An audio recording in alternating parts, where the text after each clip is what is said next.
Buenos días, hermanos. Seguimos con los devocionales de Meditando en la Palabra y en esta ocasión me gustaría que fuésemos a Juan, capítulo 14, y vamos a estar viendo los primeros 6 versículos para responder a esta pregunta. ¿Qué marca tu vida? ¿Qué marca tu vida? ¿Cuáles fueron las últimas palabras de Jesús, sabiendo que en menos de 24 horas iba a dar su vida en la cruz? ¿Cómo reconfortar a los que van a sufrir la tormenta de la muerte? Jesús está en el aposento alto, la última noche antes de dar su vida en la cruz, y está hablando a sus hijos. Y esto es lo que dice en Juan capítulo 14, versículos del 1 al 6. Estoy leyendo en la versión de las Américas. No se turbe vuestro corazón, creed en Dios, creed también en mí. En la casa de mi Padre hay muchas moradas. Si no fuese así, os lo hubiera dicho, porque voy a preparar un lugar para vosotros. Y si me voy y preparo un lugar para vosotros, vendré otra vez y os tomaré conmigo, para que donde yo voy, allí estéis también vosotros. Y conocéis el camino a donde voy. Versículo 5. Tomás le dijo, Señor, si no sabemos a dónde vas, ¿cómo vamos a conocer entonces el camino? Jesús le dijo, yo soy el camino, la verdad y la vida. Nadie viene al Padre sino por mí. Y fijaros, en este relato Juan nos presenta las 3 Ds que marcan la vida de todo ser humano, incluida también la tuya. Por eso, ¿qué D marca tu vida? En los versículos del 1 al 4 vamos a ver la D del desconcierto. En el versículo 5 veremos la D del desconocimiento. Y en el versículo 6, la D de dirección. ¿Cuál de estas 3 Ds marca tu vida? Fijaros, ¿qué marca tu futuro eterno? ¿Es una paz o es el desconcierto? ¿Sabes dónde irás? La primera D tiene que ver con el desconcierto.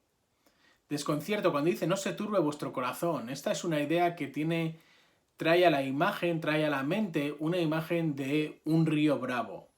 Un río que está descendiendo por las montañas con toda su fuerza, con cascadas, con el río en plena ebullición, con aguas bravas, de una manera que está lleno de cascadas, de rápidos, es decir, es un río que no se puede dominar, es un río que no se puede cruzar. Es este sentimiento de desconcierto, de turbación, el que produce la muerte en ti. Desconcierto, turbación, un sinfín de emociones que están marcadas por esta falta de paz. Es así como enfrentas a la muerte, bien sea tuya o bien la muerte de un ser querido.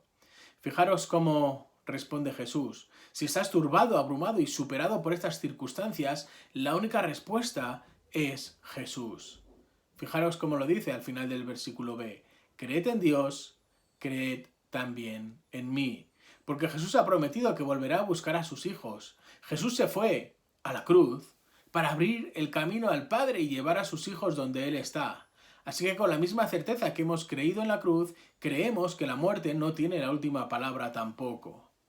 La esperanza para el creyente cuando la vida le da un revés y se ve superado por las circunstancias es la esperanza de que todo es pasajero y que Dios es soberano, es bueno y hace lo bueno. Dios es soberano, Dios es bueno y Dios hace lo bueno. Por eso nada escapa de su control. Cristo nos llevará al Padre porque Él murió para este fin y no para desperdiciar la muerte de nadie. Ahora la pregunta es ¿por qué puedo afirmar esta realidad? Porque Cristo ha muerto en la cruz del Calvario y ha resucitado de los muertos. Esto mismo es lo que Jesús enseñó a sus discípulos, a no temer a los que solo pueden destruir el cuerpo, sino a quien puede destruir el cuerpo y el alma en el infierno. Lo podéis ver en Mateo capítulo 10, que sucedió justo esta conversación nada más llamar a sus discípulos. Por eso, si me estás escuchando y tu vida está basada en la realidad de la parte física, única y exclusivamente de la vida, es decir, el ahora, lo inmediato, el hoy, y no prestas atención a la realidad espiritual, entonces, cuando llegue la muerte, solo vas a encontrar turbación. Vas a llegar a la derrota. Cuando asumimos que el cuerpo es finito, todos nuestros valores en la vida se invierten. La realidad del hombre no es solo física, sino que existe un componente indivisible espiritual. Eso es lo que diferencia al hombre de los animales. En la creación, cuando Dios creó a Adán del polvo de la tierra, hizo algo que no hizo con nadie más en el resto de la creación. Dios sopló el aliento de vida en Adán. Así que estos cuerpos, o lo que vosotros estáis viendo ahora mismo, son simplemente casas temporales.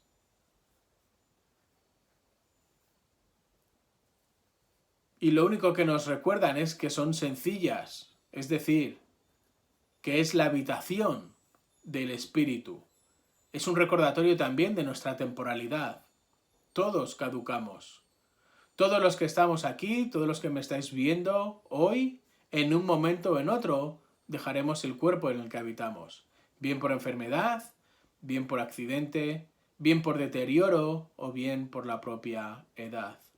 Es decir, lo externo, lo físico, todo lo que ahora mismo estás viendo y tocando, solo es importante en la medida en la que tenga resultados internos, es decir, en nuestro espíritu. El cuerpo físico se desgasta. ¿Quieres una evidencia de eso? Solo tienes que mirar fotos de hace 5, 10, 15 años, o simplemente mirarte en el espejo. O si tienes hijos, ver cómo ellos crecen y cómo tú también vas envejeciendo. Es decir, el cuerpo físico puede verse mermado por un accidente, incluso por una enfermedad, o puede dejar de tener vida llegando la muerte. Pero, si realmente sabes que la muerte no es el final, entonces enfrentarás el sufrimiento con la misma confianza que demostró Jesús. Jesús dejó la turbación detrás para recordarles y también para recordarte a ti en esta mañana esta frase que Jesús les dejó: creed en Dios, creed también en mí.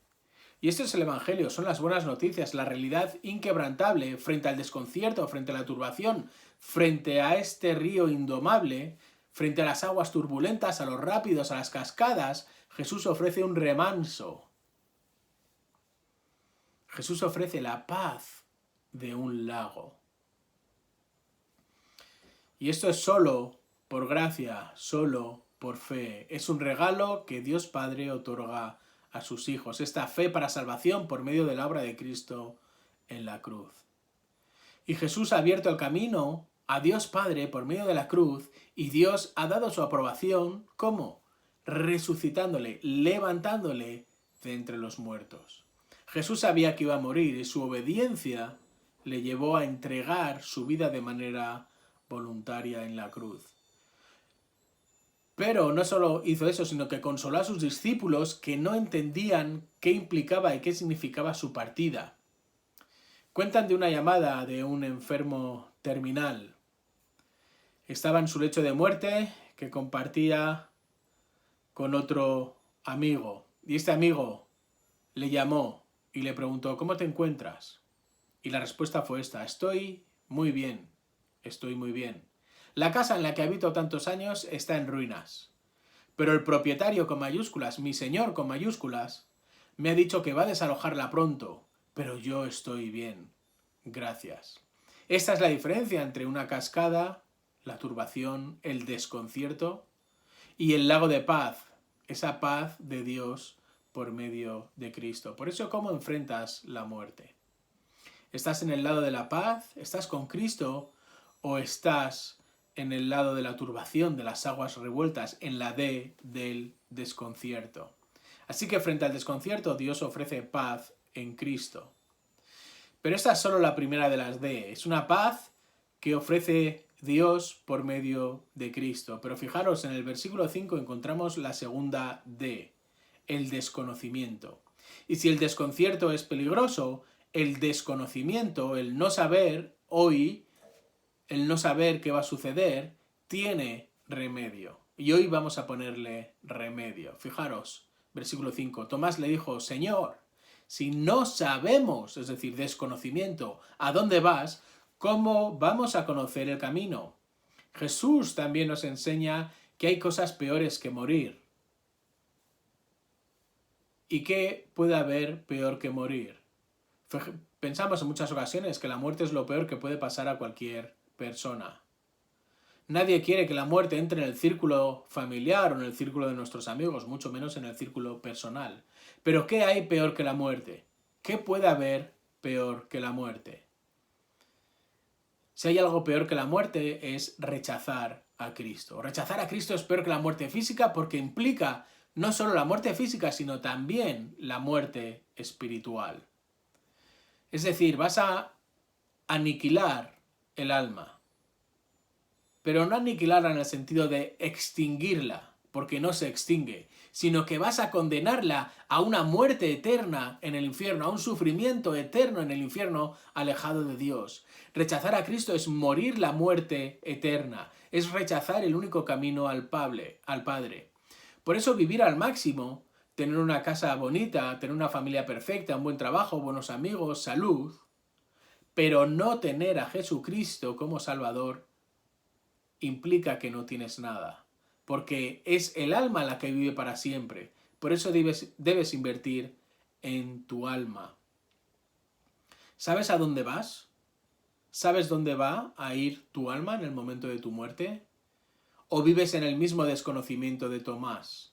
¿Tienes esa certeza de saber que por gracia, mediante la fe, tu alma tiene un destino eterno? ¿O la muerte implicará la pérdida de tu alma, esa muerte eterna?